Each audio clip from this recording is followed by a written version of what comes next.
बोलने वाली गुफा। एक बार एक शेर था। वह किसी जानवर को खाने की तलाश में इधर उधर घूम रहा था। वह थक गया। शेर को खाने के लिए कोई भी जानवर नहीं मिला। शेर ने कहा, ओह, आज तो मुझे व्रत ही रखना पड़ेगा। कोई बात नहीं। जब शेर अपनी गुफा की तरफ आ रहा था तो रास्ते में उसने दूसरी गुफा देखी। शेर ने सोचा, मुझे गुफा में जाकर देखना चाहिए, शायद मुझे कोई जानवर मिल जाए। लेकिन गुफा में कोई नहीं था। शेर ने गहरी सांस ली। उसने एक उपाय सोचा। उसने सोचा, सूर्य अस्त होने वाला है। इस गुफा का मालिक अवश्य ही आने वाला होगा। मैं स्वयं को गुफा में छुपा लेता हूँ। मुझे बिना किसी मेहनत के खाने को जानवर मिल जाएगा। इससे मेरी भूख शांत हो जाएगी। शेर गुफा में छुप गया और गुफा में जानवर के आने की इंतजार करने लगा। गुफा की मालिक एक लोमड़ी थी। लोमड़ी, जो कि चुस्त चालाक थी, वहां आई।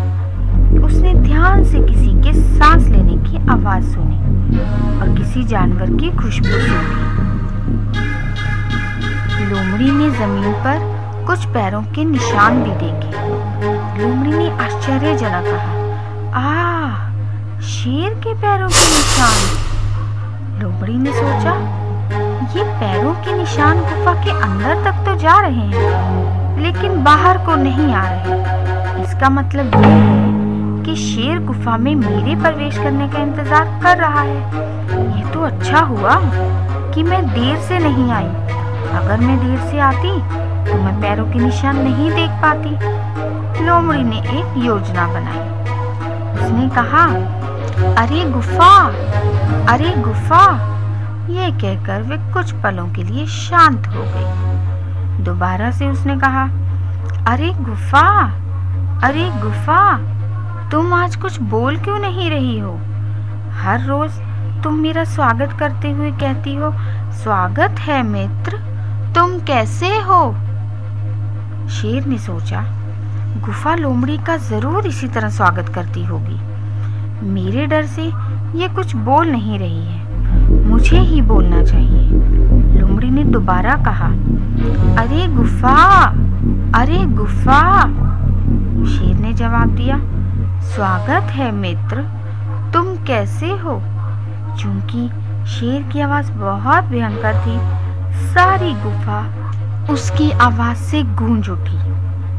जंगल के सारे जानवर उसकी गर्जना सुनकर डर गए।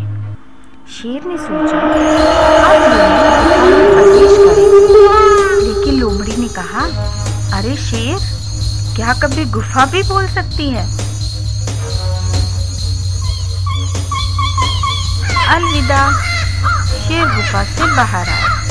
उसने लोमड़ी को उसे मूर्ख बनाकर भागते हुए देखा।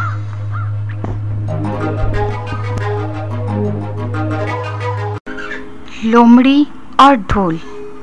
एक दिन एक लोमड़ी भोजन की तलाश में जंगल में घूम रही थी। अचानक उसने कुछ ऊंची आवाजें सुनी। लोमड़ी डर गई। उसने सोचा, ये कितनी भयंकर आवाज है। ये जंगल में से गूंज रही है। ये किसी अजीब से जानवर की आवाज लग रही है। मुझे यहाँ से भाग जाना चाहिए। लेकिन तब उसने अपना विचार बदल दिया।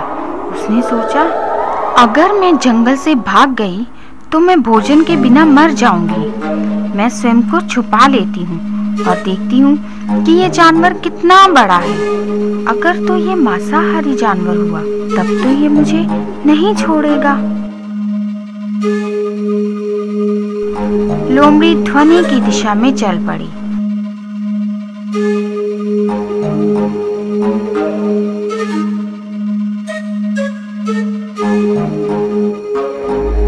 और उसने एक पेड़ के नीचे एक बड़ा ढोल देखा।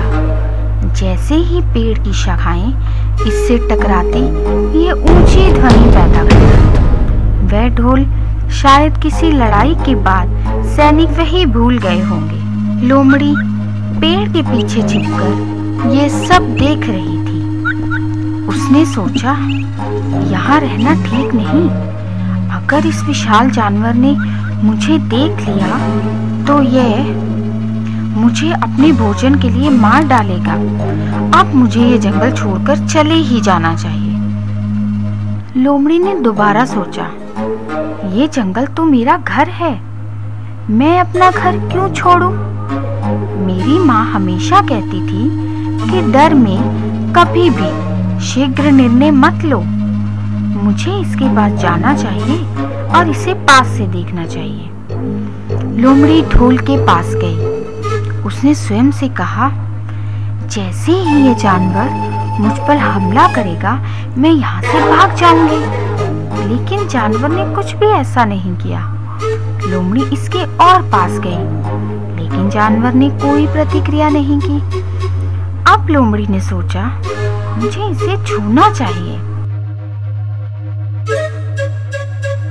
उसने अपने पंजे उठाए और ढोल पर चोट की। ध्वनि पैदा हुई और सारा जंगल इस ध्वनि से गूंज उठा। लोमड़ी पीछे को हट गई। ये दोबारा इसके नजदीक गई। अब ये डरी हुई थी। उसने सोचा, ये जानवर कितना बड़ा है, इसकी चमड़ी कितनी सख्त है, ये बहुत ही गुद्देदार होगा। लोमड़ी के मुंह में पानी आ गया। लोमड़ी इसके ऊपर चढ़ गई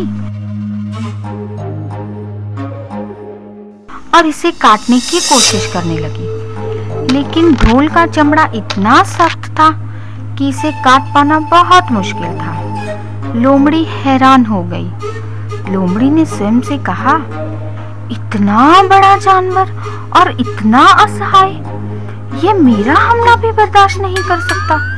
बेचारा जानवर।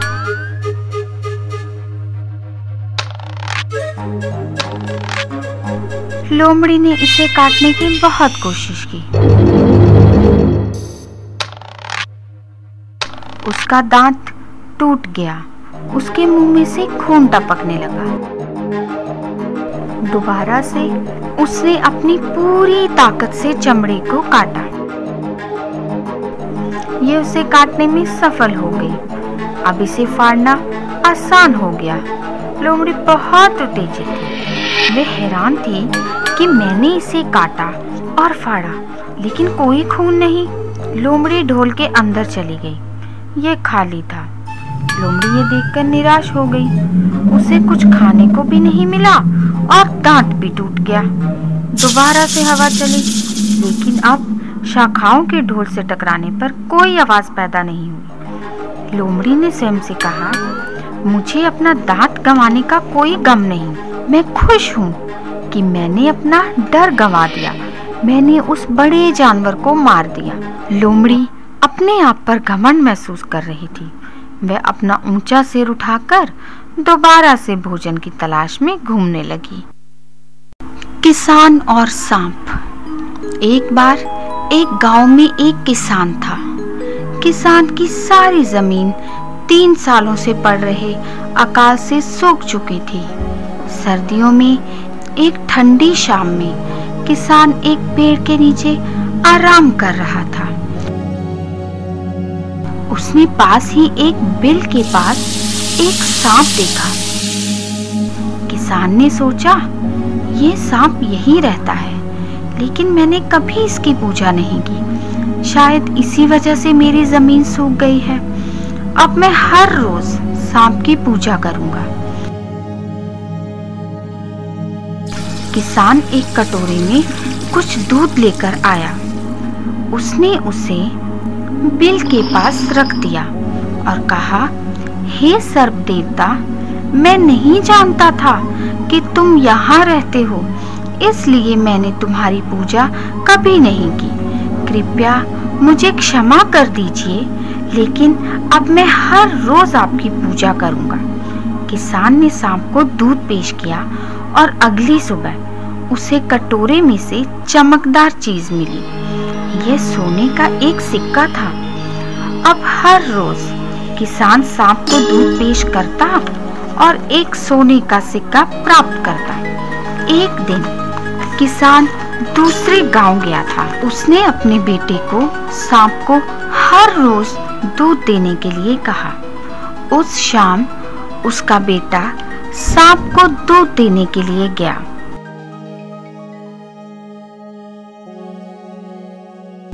अगली सुबह उसने कटोरे में एक सोने का सिक्का देखा। उसके बेटे ने सोचा, ये सांप कंजूस है, इसके बिल में बहुत सारे सोने के सिक्के होंगे, लेकिन यह हमें हर रोज केवल एक ही सिक्का देता है। अगर मैं इसे मार दूं तो मुझे सारा सोना मिल जाएगा। अगले दिन सांप को दूध देते समय लड़के ने उस पर एक छड़ी से वार किया। वह एकदम भयंकर बन गया। उसने लड़के को काट लिया और वह वहीं पर मर गया। सांप भी जख्मी था। वह धीरे धीरे अपने बिल में गया। किसान के रिश्तेदारों ने उसके बेटे का दाह संस्कार किया।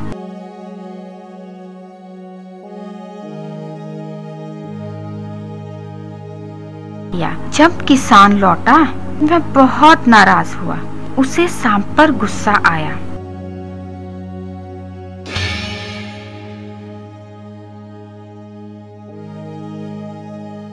सांप ने उसे सब कुछ बताया और किसान ने कहा, मैं जानता हूँ कि ये मेरे लड़के का दोष है। मैं उसकी तरफ से आपसे माफी मांगता हूँ।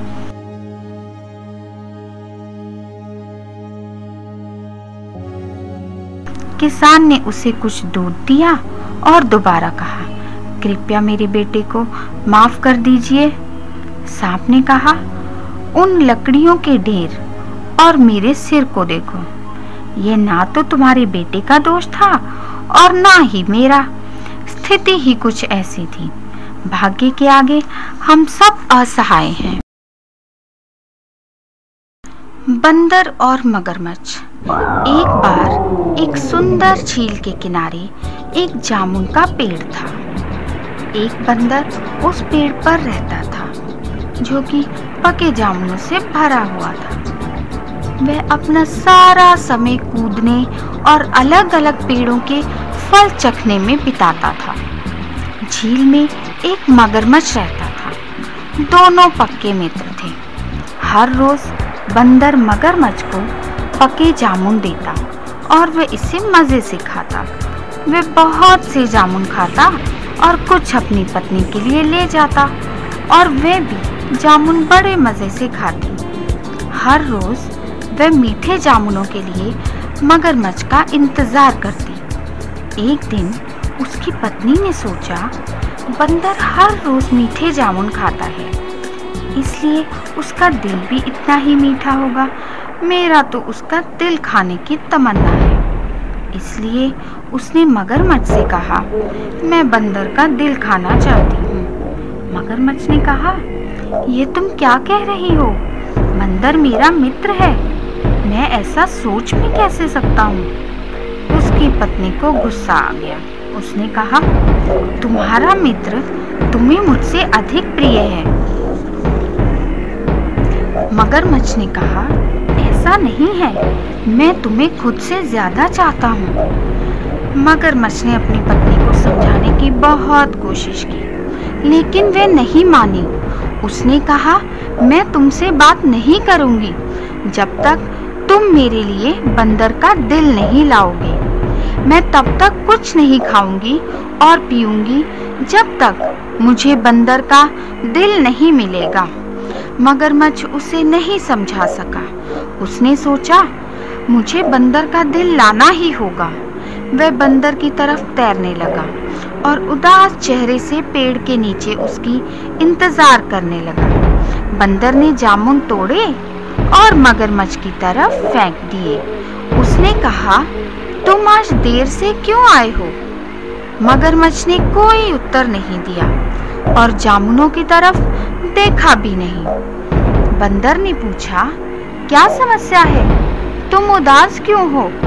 मगरमच्छ ने कहा, मेरी बीवी का आज मुझसे झगड़ा हो गया।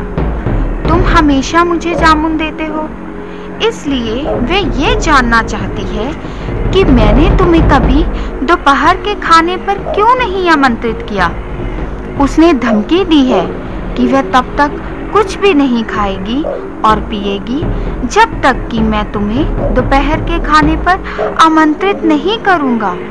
बंदर ने कहा, मेरे लिए तुम्हारे घर में आना संभव नहीं है। तुम पानी में रहते हो और मैं धरती पर। मगरमच्छ ने कहा, झील के मध्य में एक टापू है, हम वहां रहते हैं। अगर तुम मुझ पर सवार हो जाओ तो मैं जल्दी से टापू की तरफ तैरकर तुम्हें ले जाऊंगा। बंदर ये सुनकर खुश हो गया। उसने सोचा, चलो मुझे मगरमच्छ की सवारी का मजा लेने दो। बंदर ने कहा, ये ठीक है, चलो अभी चलते हैं। बंदर मगरमच्छ की पीठ पर बैठ गया और मगरमच्छ तेजी से तैरने लगा। रास्ते के मध्य में मगरमच्छ ने सोचा, अब मुझे बंदर को सच बता ही देना चाहिए। मगरमच्छ ने कहा, तुम भगवान को अंतिम बार याद कर सकते हो। बंदर उदास हो गया। उसने पूछा, तुम ऐसा क्यों कह रहे हो? मगरमच्छ ने उत्तर दिया, मेरी पत्नी तुम्हारा दिल खाना चाहती है, इसलिए मैं तुम्हें उसके पास लेकर जा रहा हूँ। बंदर डर गया और वह मगरमच्छ से बचकर कूदना चाहता था, लेकिन वह कहाँ जा सकता था? चारों तरफ पानी ही पानी था और उसके पास कोई दूसरा रास्ता भी नहीं था। लेकिन जल्दी ही उसे एक तरकीब सूझी। उसने कहा, तुमने ऐसा पहले क्यों नहीं बताया? मगरमच्छ ने पूछा, क्यों? मगर बंदर ने कहा, मैंने अपना दिल पेड़ पर छुपा रखा है। अगर तुम मुझे पहले बता देते तो मैं उसे साथ लेकर आता। मैं अब दिल के बिना क्या करूं? मगरमच्छ मान गया और वह पेड़ की तरफ तेजी से तैरने लगा। बंदर उदास था और जैसे ही वह किनारे पर पहुंचा, बंदर कूदकर पेड़ पर चढ़ गया। वह खुशी खुशी शाखा पर बैठ गया। मगरमच्छ ने कहा, क्या तुम्हें तुम्हारा दिल मिल गया? जल्दी आओ, हमें देर हो रही है। बंदर ने कहा, अरे मूर्ख, क्या तुम इतना भी नहीं जानते कि दिल शरीर के अंदर होता है? बंदर ने जामुन खाना शुरू किया और उसके बीज मगरमच्छ पर फेंकने लगा।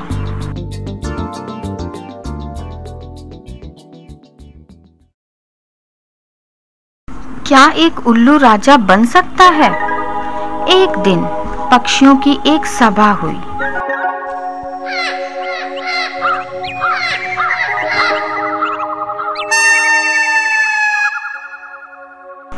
मोर ने कहा, ऐसा लगता है जैसे हमारा कोई राजा नहीं। हंस ने कहा, चील हमारा राजा है, तब तुम्हें ऐसा क्यों लग रहा है? मोर ने कहा, हाँ मैं जानता हूँ, लेकिन वह केवल नाम मात्र का राजा है। हम शायद ही कभी उससे मिले होंगे या उसे देखा होगा।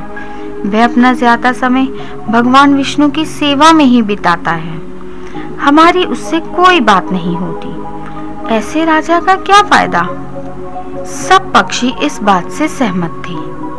मोर ने कहा, हमें एक नया राजा चुनना चाहिए। एक पक्षी ने कहा, हाँ जरूर। दूसरे ने कहा, हाँ तुम ठीक कहते हो। एक और पक्षी ने कहा, मैं तुम्हारे साथ सहमत हूँ। सारे पक्षी मोर से सहमत थे। वे सब उसके सुझाव से राजी थे।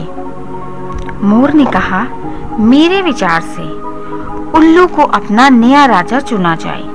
उसका चेहरा भयंकर है, वह किसी भी दुश्मन को डरा सकता है। सब पक्षी उल्लू को नया राजा चुनने को तैयार हो गए।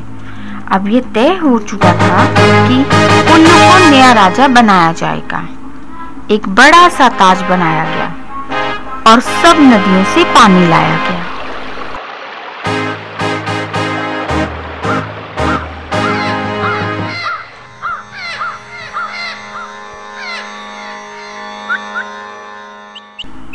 तोतों ने मंत्र बोले, बुलबुलों और कोयलों ने मीठे गीत गाए।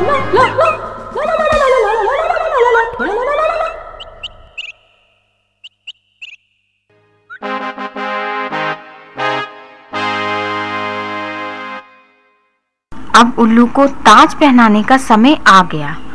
उल्लू घमंड में चल रहा था। जैसे ही वह राज सिंहासन पर बैठने लगा,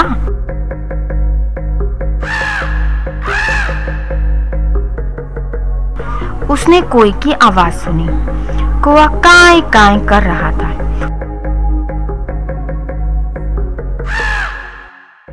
उसने पूछा, क्या होने जा रहा है? उल्लू को नया राजा बनाया जा रहा है। लेकिन कोई ने बीच में दखल देते हुए गुस्से से कहा, क्या? उल्लू को राजा कैसे बनाया जा सकता है? वह दिन में नहीं देख सकता। वह राजा बनने के योग्य बिल्कुल नहीं है। उल्लू क्रोधित हो उठा।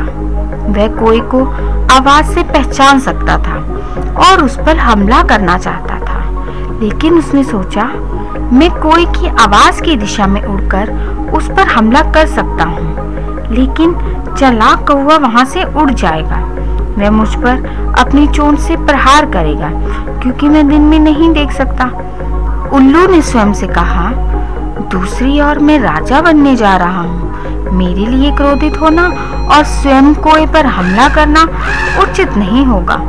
बाकी दूसरे पक्षी तो मेरे पक्ष में है ही, इसलिए मुझे कोई की परवाह नहीं करनी चाहिए। कौवा लगातार बोलता चला गया और कहा, इसके बारे में सोचो, क्या एक उल्लू राजा बनने योग्य है?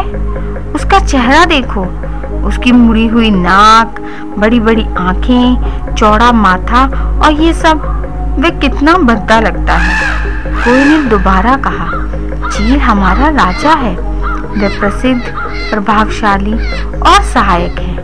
क्या तुम सोचते हो कि किसी और को राजा बनाना उचित होगा? सारे पक्षी इस बात से सहमत थे और एक एक करके उड़ गए।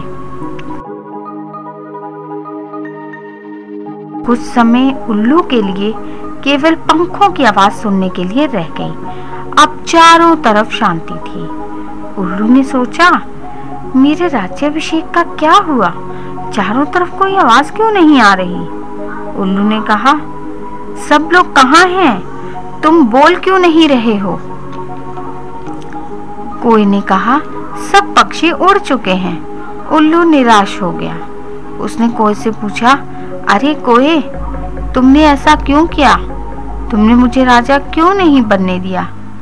आज से तुम मेरे सबसे बड़े दुश्मन हो। कौवा कांय कांय करता हुआ खुशी से उड़ गया।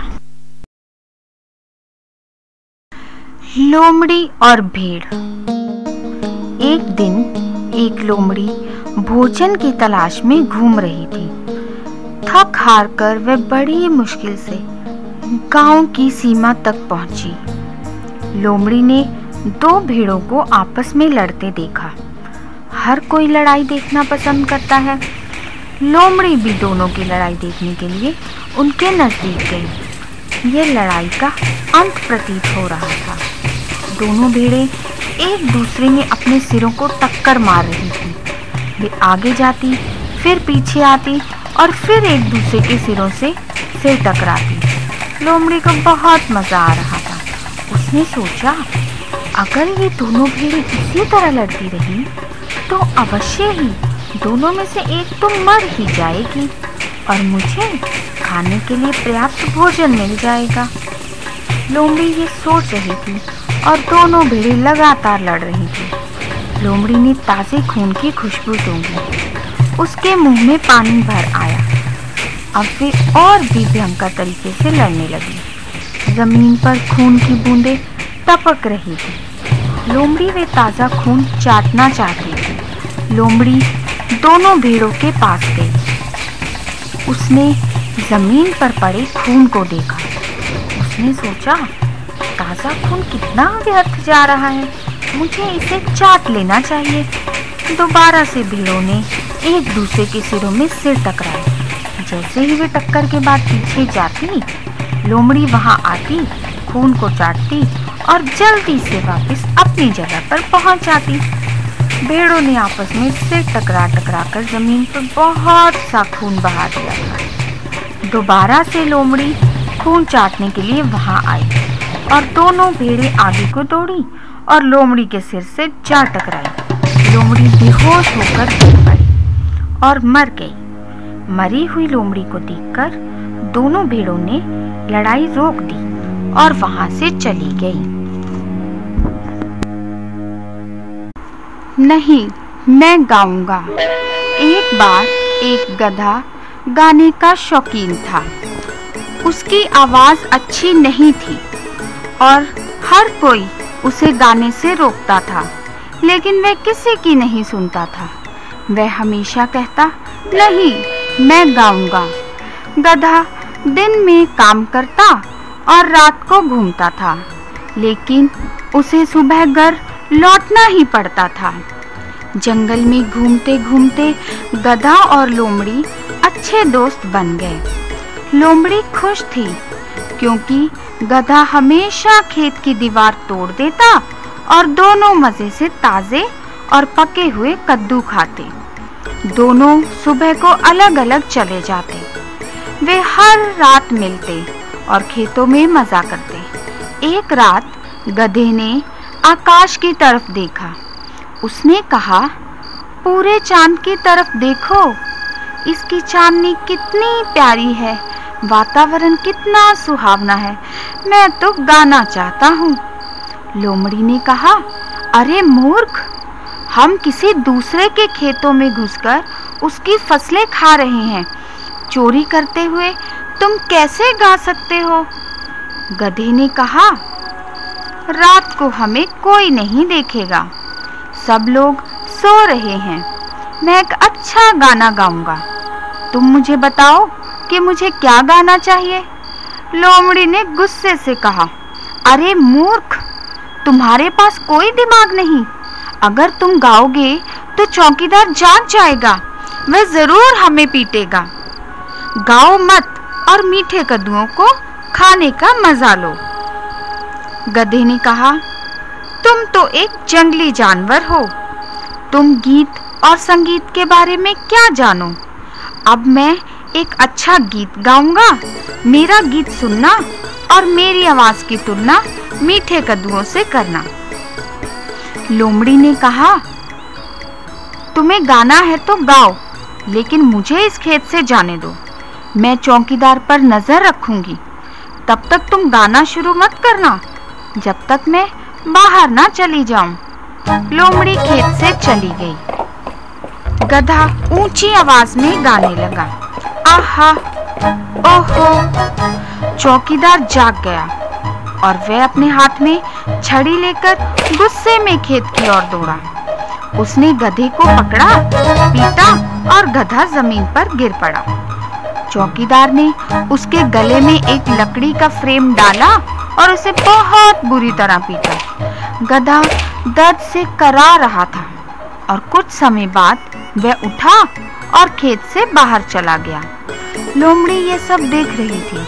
उसने कहा, बहुत अच्छा दोस्त, सचमुच तुम तो एक महान गायक हो। चौकीदार ने तुम्हारी गायकी से खुश होकर तुम्हें उत्साहित किया है और तुम्हारे गले में एक तगमा डालकर तुम्हें सम्मानित भी किया है। गधा दर्द से करा रहा था, लेकिन वह अभी भी गा रहा था, आहा, ओहो।